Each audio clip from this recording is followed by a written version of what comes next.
I promise this video isn't going to be depressing. What's up guys, it's me, Lori. A friend of mine actually died earlier this month.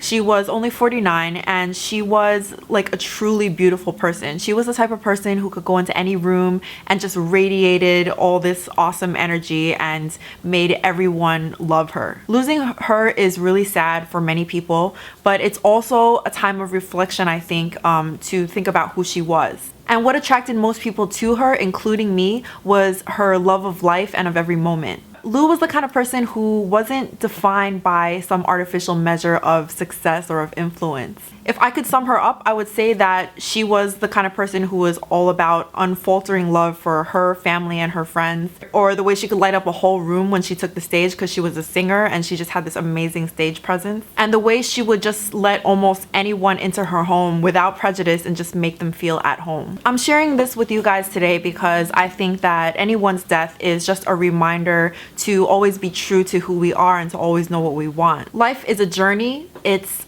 a process, and it's a string of actions and reactions and decisions and consequences. But it's finite, so even though it can be really hard to take a pause and try to figure out what it really means, I think we have to be careful not to just let it get away from us. As an example, most of us are working towards something, be it starting a family, buying a house or a car, or succeeding in a profession. But if we think about the day, hopefully far in the future, when everything may be coming to an end, are those going to be the things that matter to us? Maybe some, maybe all of them.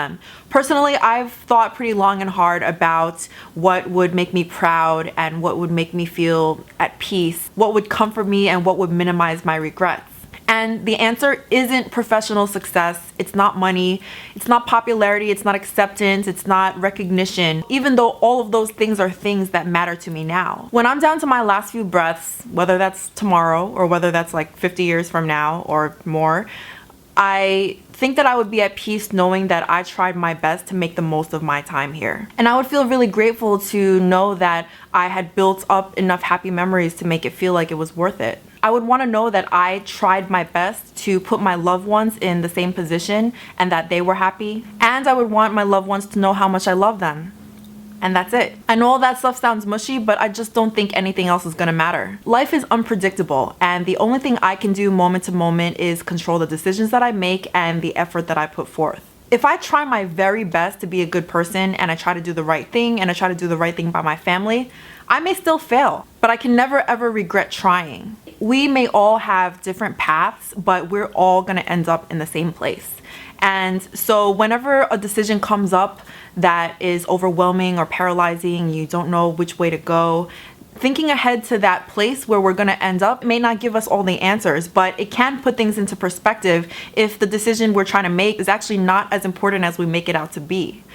And if it is that important, then thinking ahead to how that decision is going to carry out throughout our lives and how we're going to remember it will make it a lot more easier to decide which is the right thing to do. It will help guide us to the path that will leave us with the clearest conscience and with the fewest regrets. It's easy to hold grudges, to give into laziness, to craving attention, or getting addicted to the satisfaction that comes from having a lot of material things. But thinking about life in terms of death makes it a lot easier to put my desires, my hate, and my outrage into context. I don't ever let anything consume me unless it's something that I know I want to carry to the end, like love. So when it comes to those hugely important life decisions, like whether to take a job, to quit a job, to start a company, to take out a student loan, or to get married, and you feel overwhelmed, just think about how you're going to reflect on that decision eventually one day when you are nearing the end and you're looking at it in hindsight. Or if it's too difficult or morbid for you to think about it in those terms,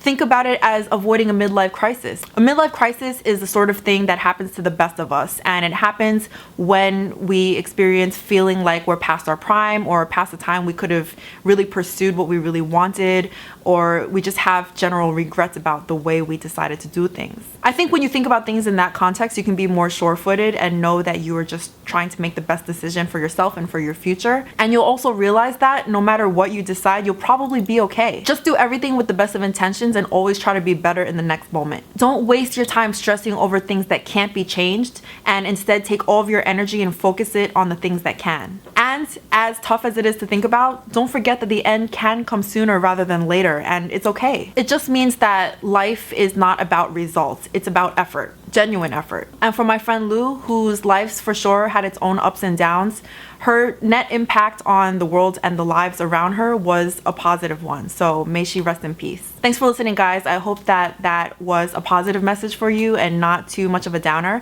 And I will see you guys next week. Bye.